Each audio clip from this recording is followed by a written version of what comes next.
에버튼전 손흥민의 진짜 가치는 득점 장면으로만 얘기할 수 없다. 손흥민이 이날 맨 오브 더 매치에 뽑힌 것은 바로 이런 장면들로 설명해야 한다. 얼마 전 펼쳐진 에버튼과의 경기에서 손흥민에 대한 찬사가 끊이지 않고 있습니다. 결승골을 기록한 두 번째 득점 장면의 위치 선정도 환상적이었지만 영국 현지 축구 전문가들은 득점 장면보다 손흥민의 진짜 가치가 드러나는 몇 가지 장면들에 집중했는데요. 우선 첫 번째 장면으로 뽑히는 상황은 전반 27분 나왔습니다. 손흥민이 공을 잡고 브레넌 존슨이 돌파에 들어가는 상황에서 손흥민은 환상적인 드래그백을 통한 창의적인 패스를 전달합니다. 원래는 제임스 매디슨 같은 선수들이 담당해야 하는 공격 상황에서의 창의적인 패스인데요. 부상으로 매디슨이 장기간 이탈하자 이제는 공격수뿐만 아니라 창의적인 미드필더 역할까지 해내는 진정한 축신 손흥민의 모습입니다. 한동안 드래그백 기술을 봉인한 것처럼 잘 활용하지 않던 손흥민이지만 지난 14라운드 맨시티와의 경기부터 적극적으로 사용하고 있습니다. 맨시티와의 경기에서 드래그백을 활용해 가볍게 탈압박하는 장면이 나왔는데 당시에 이 감탄이 나오는 장면을 중계 카메라맨이 돌려보다가 정작 본업으로 잡아야 하는 경기 장면을 놓치는 방송사고가 벌어지기도 했습니다. 사실 이 손흥민의 드래그백 기술이 자주 나오지 않아 잘 모르실 수도 있지만 손흥민의 인생 드래그백 장면은 따로 있습니다. 과거 시즌 레스터시티와의 경기에서 나온 득점 장면인데요. 이번 맨시티와의 경기에서 보인 모습과 비슷하게 손흥민은 뒤따라오던 수비수 한 명을 가볍게 제치는 드래그백 기술을 선보입니다. 순간적인 방향 전환으로 중앙으로 몸을 틀어놓은 손흥민 선수는 본인의 전매 특허인 가마차기 골로 득점을 기록하는데요. 손흥민의 멋진 골이라면 이전에 보여준 베코골의 예술적인 가마차기나 벌리전 80m 드리블 골이 뽑히지만 손흥민의 가장 기술적인 득점을 뽑는다면 이 장면이 나와야 한다는 팬들의 주장도 있는 상황입니다. 해외 축구 전문가들이 손흥민의 득점 장면보다 중요하다고 언급한 두 번째 장면인데요. 이날 경기에서 토트넘은 게임에서나 볼 수 있는 예술적인 원터치 전개를 여러 번 보여줬습니다. 지금 보시는 이 장면이 그 대표적인 전개 과정인데 왼쪽 윙어로 출전한 손흥민이 중앙 라인 아래 지역까지 내려와 볼 전개를 도와주는 장면이 나옵니다.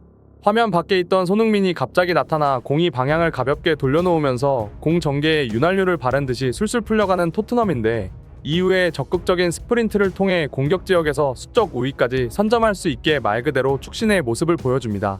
한편 세 번째 장면은 그동안 설명되었던 손흥민의 천재적인 축구지능이 아닌 온더볼 상황에서 극강의 피지컬을 보여줍니다.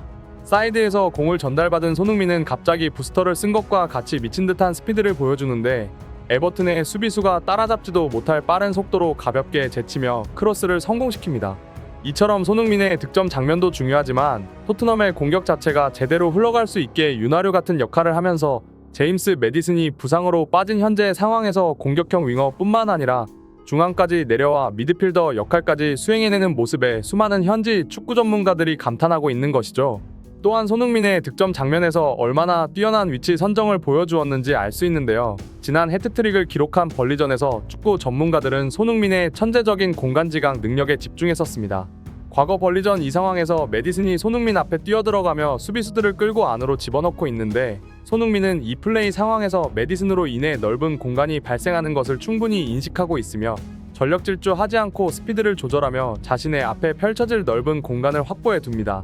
이처럼 천재적인 축구지능으로 공간지각 능력을 보여주며 벌리전 해트트릭을 기록한 손흥민인데 이번에는 벤 데이비스를 활용해 넓은 공간을 만들어 득점해냈습니다. 이 손흥민의 득점 장면을 집중해서 보면 손흥민의 앞에 있는 벤 데이비스가 수비수 한 명을 잡고 앞쪽으로 이동하고 있습니다. 덕분에 손흥민은 완전 자유롭게 아무도 마킹하지 않는 상황을 맞이하는데 브레넌 존슨의 돌파가 이어지자 벤 데이비스는 앞으로 뛰어들어가며 에버튼의 수비수들을 달고 골대에 앞으로 뛰어가죠. 이로 인해 손흥민 앞에는 굉장히 넓은 공간이 발생했고 골키퍼를 맞고 나온 공을 예술적인 마무리로 결정지으며 토트넘의 결승골을 완성시킵니다. 이 득점에 대한 골 기대값은 0.05%로 알려져 있는데 보통의 축구선수라면 20번을 차서 한 번 성공시킬까 말까 하는 상황에서도 손흥민은 원샷 원킬 득점 킬러의 모습을 보여주며 깔끔하게 득점에 성공한 것이죠.